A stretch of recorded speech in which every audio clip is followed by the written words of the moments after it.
I entered a fake marriage out of necessity, but now I'm starting to fall in love with my wife and don't know how to deal with it. Posted by you/Spate. This is all a very complicated and sad situation. About 4 years ago, my wife and partner of 8 years passed away due to complications after the birth of our second son. I was deployed at the time and completely devastated. After flying home, I felt that nothing would ever make me happy again. My sons are great, now 6 and 4, but overwhelming, so I asked a sister of one of my Marine buddies, Cass, to help out. She had been friends with my wife, but not close friends, and she agreed in exchange for a place to stay.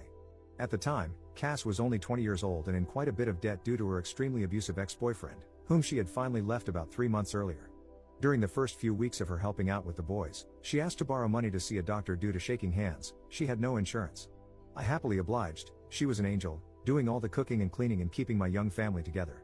It turned out that she had developed some sort of neurological disorder, probably brought on by repeated abuse. At the time, it seemed simple. I had good insurance, she needed healthcare, I never thought I'd be able to move on from my wife, and she was afraid of intimacy. I agreed that I would marry her but keep our relationship platonic. She promised not to burden me with her debt, and we had a prenuptial agreement and all. I know that this is fraud of the government, hence the throwaway, but we were both so damaged and needed somebody, even if not intimately. The past 3 years have been about as good as expected, if not better. Cass is great, better than great. She keeps the house spotless, has food ready every night when I get home, and has been working overnights as a baker and has almost paid off her debt. Her condition has improved greatly as well, thanks to the excellent medical care she received. With the boys, she is a saint. She tells them about their mother, shows them pictures, takes them places for fun, and even taught them how to read. Of course, the 6-year-old just finished kindergarten, but my 4-year-old is going to be the smartest kid in his class next year. Sometimes, the 4-year-old calls her mommy, but she shushes him and reminds him her name is Cass and that mommy is the angel whose picture is above the fireplace. Once her debt is fully paid off, the kids are in school, and she saves up a bit of money. She plans to go into a nursing program. Our relationship is still platonic but very caring. I've cried on her shoulder more times than I can count, and she's done the same. One night, I was very stressed out and yelled at her about something pretty inconsequential. She had taken my sons to see Santa without me. She, of course, became quite frightened, but we worked it out, and I even offered to pay for her to see a counselor. She didn't. That was 2 years ago, and while we've had minor fights since then, we've been able to work through them. She seems to understand me whenever I'm hurt, upset, or angry, and she's calming in a way that I can't explain. The problem, Reddit, is that I think I might be falling for her. I've been noticing little things, her scent, her smile, her laugh. The way she smiles with her eyes when she sees me, how much my boys love her. Not to mention that she's gorgeous, hardworking, and one of the strongest people I've ever encountered. A few nights ago, I almost kissed her after we had put the boys to bed, and her hugs goodbye have started lasting a little bit longer. The other day, she was taking a nap in my bed, she was washing her sheets, and I wanted to join her. Not to have sex with her, just to lay with her, hold her, and kiss her. I don't know what to do or how to even bring this up. It's been 4 years since my wife died. I can only think of a quote from A Song of Ice and Fire in which a character says, "When the sun has set, no candle can replace it," meaning that since his true love has died, nobody could replace her. That's how I used to feel, but there have been days when my thoughts are occupied with Cass, and I haven't even thought about my wife. I feel bad about it, and I still miss her, but I never thought I'd be able to move on. I feel guilty and disloyal. At the same time, I want her, not just sexually or physically, but romantically. I want to be intimate with her, not just as friends. I don't know how to bring it up. I don't want to scare her or make her uncomfortable, but this is becoming more difficult than I could have ever imagined. I was thinking about asking her to get dinner, just the two of us, and bringing it up. But what if she refuses? How can I gauge her interest? If it means anything, the other day she was having a hard time with the boys, they were restless and out of hand, so I brought her home some of her favorite flowers.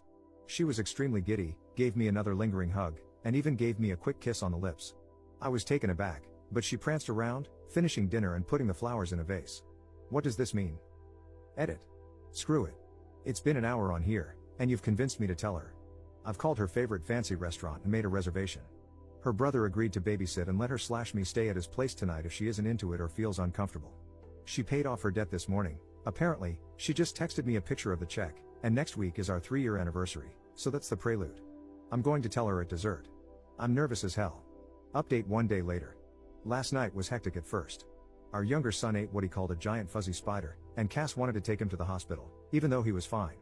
Her brother, we'll call him Joe, told her he'd take care of it and basically forced her out of the house to celebrate getting out of debt. She really didn't seem like she wanted to go. At all. I was getting nervous. We got to the restaurant pretty early, but luckily, they had a table. She ordered wine, which was odd because she hasn't drunk much since breaking up with her ex, but I figured it was a time to celebrate. We made small talk for a while, but it felt forced, and I knew I had to tell her soon. Before the entrees even came, I said I had something to talk to her about. She didn't smile and told me, "I know." Joe told me. My goddamn heart almost stopped. That prick. I hurriedly told her I was so sorry, that I didn't want her to find out that way, and I had wanted to tell her myself. She shook her head, frowned, and said it was okay. She just wanted me to be happy and said I deserved it. I told her I didn't want to stress her out or make her uncomfortable, but I needed to tell her and see how she felt, and that it was completely up to her. She gave me a look and said that, actually, it was up to me, and I should just do what made me happy. She mentioned she was probably going to move out after her program ended and promised to stay out of the way until then. That's when I realized something was off and asked what the hell Joe had told her. She said he told her I wanted to take her out to dinner to tell her I'd started developing feelings for a girl and wanted to ask her permission to ask this girl out. It was then I realized Joe had set me up for the most climactic pickup line ever to exist. Our entrees came, I had shrimp and pesto gnocchi, and she had crab legs, for you detail lovers, and I explained that, yes, I'd started developing feelings for a girl, I just didn't want it to mess up what we had. She said it wouldn't mess anything up, that she still loved the boys, and that she'd take care of them in the house. I then explained that I wasn't going to ask the girl on a date, though, and she asked incredulously why not. Then I dropped the smoothest line I've ever dropped, because I'm already on a date with her. Right? Thanks, Joe. He must have known about the movie I had planned and really wanted that line. She gave me this look, the same one she gives my sons when they say things like, "I'm going to the mall by myself," or "I have a girlfriend named Tammy." Then she looked away, smiled, shook her head, and asked, "Really?" I nodded and told her I cared about her more than anybody else alive, other than my sons, that I loved our family, and that I'd fallen in love with her. She took a drink of wine, rolled her eyes, and said, "About freaking time, Alex." I'll never forget what happened next. Maybe it was a faux pas, but I leaned across the table and kissed her, spilling her wine. But neither of us cared, and we kissed for about a minute before she told me to get off her before her crab legs got cold. She was joking, but not, you'd have to know her. After leaving the restaurant, we got ice cream, sat around, and kissed some more before heading home. Joe was sitting on our couch watching one of those VH1 dating shows with a crap-eating grin on his face. Cass ran in, screaming at him that he ruined everything and that she was going to have to move in with mom now. We let him believe it for about 5 seconds before bursting into laughter. He shook my hand, told me the boys were sleeping, and left. I picked Cass up, kissed her, and carried her to my room, where we, well, made out for like 2 hours and snuggled the hell out of each other. She isn't ready for anything else but emphasized yet. I'll give her all the time in the world. At one point, the youngest came in because of a nightmare and brought his dog, a golden retriever puppy, claiming the doggy was scared. So, of course, we let him in. I woke up early to make everyone breakfast, and, of course, deliver it, and am about to go kiss my wife goodbye before asking my boss for the second half of the day off to spend more time with her while the boys are at school and preschool. Sorry I haven't replied to everything, I was a little busy, but thank you all for the support. Second update 2 months later. Hey everybody. I hope your workday is going well. My day has been crazy, but everything has been going wonderfully lately.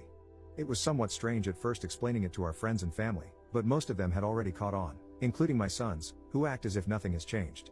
I'm pretty sure the little buggers knew the entire time. Anyway, last night I came home, and Cass was out of it.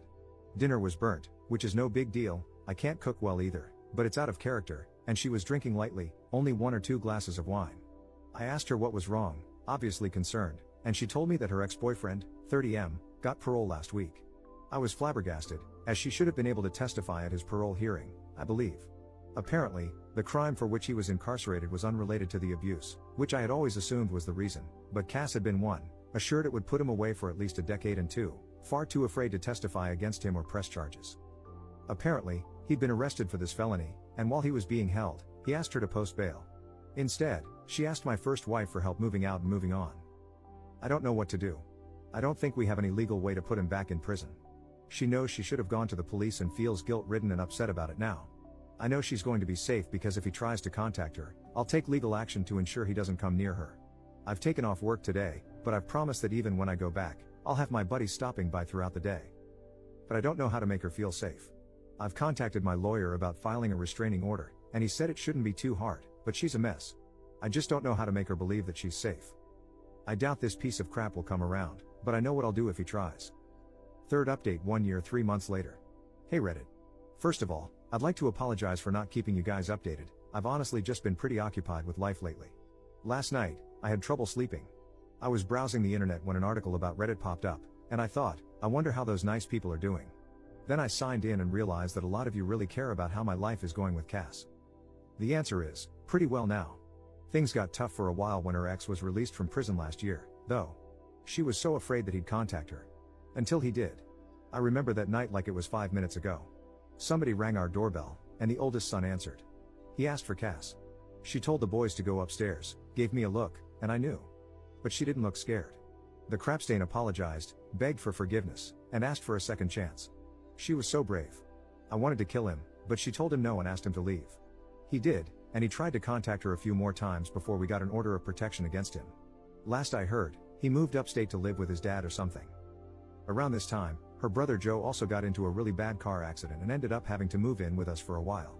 He's a great guy and one of my best friends, so we didn't mind, but it was a stressful time. About 7 months ago, we finally, consummated our marriage, I guess you could say. The boys are doing great and are really happy. Cass got a pretty good job, although I think she's working too much overtime, and loves it. We're expecting our first child in February and couldn't be more excited. You could say that life is pretty good. Fourth update 7 months later. It's a girl. Sorry for not updating, it was a pretty rough pregnancy, and Cass has put her foot down about wanting more. I guess 3 is enough, but everything turned out great. Little Therese was 21 inches and 9 pounds at birth, and as bald as I am. She's way easier than the boys were, she hardly ever cries and is the most photogenic baby ever. Our youngest son is completely smitten and always tries to help, it's less cute than you'd think. Joe is also doing okay. His back is still bothering him, but he's dating a girl who actually went to my high school, 2 years younger than me, though. He's pretty happy with her, and we're all very happy for him. Other than new fatherhood, not much to update. I'm home watching the baby today while Cass is out, so I should be around for a while. Fifth update 9 years 9 months later. Hey guys, it's definitely been a minute. I ended up making another account a few years ago to follow things I'm interested in. Don't get me wrong, everyone was nice enough, but I kind of just wanted to start over with an account where nobody could easily find my life story, lol. I'd see this account pop up every few years and always think about updating, but there was either nothing huge to update anyone on, or I just wanted to step away from it, I guess. Sometimes it felt like my life was being overshadowed by this great love story that everyone thought represented every moment of my life. Then they made a movie, and no, I wasn't involved, didn't see it, and I'm not going to. I guess the happy updates are that we did end up having another baby, unplanned, but we love him so much. I had kind of put off getting a vasectomy but took care of that right after. Cass finished school and has a great job where she's moved up a lot, actually. I got out of the military and have been working a civilian job. Our dog passed 3 years ago, but we got another puppy a few months ago. The older boys are doing great in high school and sports, they both made varsity their freshman year and are so kind. Our younger two are also doing great, happy and healthy. I got a new job during COVID and love it. Her condition continued to improve and is now completely managed with therapy and medication. The bad updates, I'll start with the worst one, which is that Cass's brother passed away 4 years ago. He got into some trouble about a decade ago and never really got himself back together. We were both devastated. It felt like everything went gray in our lives, and we were struggling to stay afloat emotionally, if that makes sense. I threw myself into work and one of my hobbies, and she became severely depressed, even quitting her own hobby to focus on work and the kids. After a while, we were basically just roommates raising kids together. I don't know. Hindsight is 20/20, and I think we just didn't focus on each other because we were too focused on ourselves. About 7 months ago, I asked for a separation and moved out. She was devastated and didn't agree with it at first, but eventually, she accepted it. I didn't cheat on her, but I definitely saw how other marriages in our friend group worked and realized that she barely asked me about my day, my hobbies, or anything anymore. Everything we talked about was bills, kids, or adult responsibilities, not the fun things we used to do even when we had kids. I found myself talking more to friends about my feelings and hobbies than I was to her. One of those friends was a woman, but it was just talking, nothing physical. Even looking back, I don't think it rose to the level of an emotional affair, but I also know I was more excited to talk to this woman at one point than I was to Cass. I know all marriages have mountains and valleys, but this valley felt endless. I reasoned that we'd had a great almost 15 years, and nobody could take that away from us, but we deserve to be happy. I've dated a little here and there, but nothing serious. My 2 older boys stopped talking to me when we separated and wouldn't come over. I know Cass has tried to encourage them to visit, but they're stubborn. I think they blame me. She says she hasn't told them anything, but I don't know. The younger ones were coming over every other weekend and whenever I asked them to. Around September, I realized I'd made a huge mistake. Unfortunately, around that same time, I found out she'd started seeing someone else, a woman she used to work with. I felt like I'd completely ruined my life and went to a dark place. I was drinking a lot, both alone and at bars when I didn't have my kids. There were a few incidents where we fought, really fought. Sometimes she wouldn't let me talk to the kids, saying she knew I'd been drinking, which hadn't been an issue when we were together. I got mad and said some things I now regret. I quit drinking around the holidays, about a week before Christmas.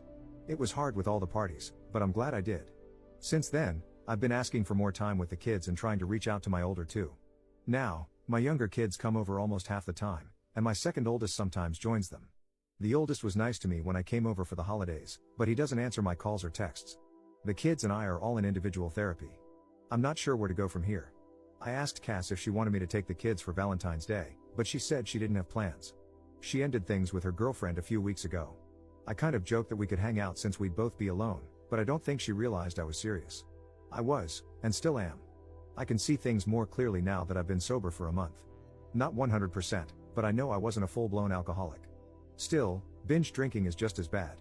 I'll have 1 or 2 beers socially now, but no more, and I never drink alone. There's no alcohol in my apartment. The reason I don't know where to go from here is that she's so happy right now.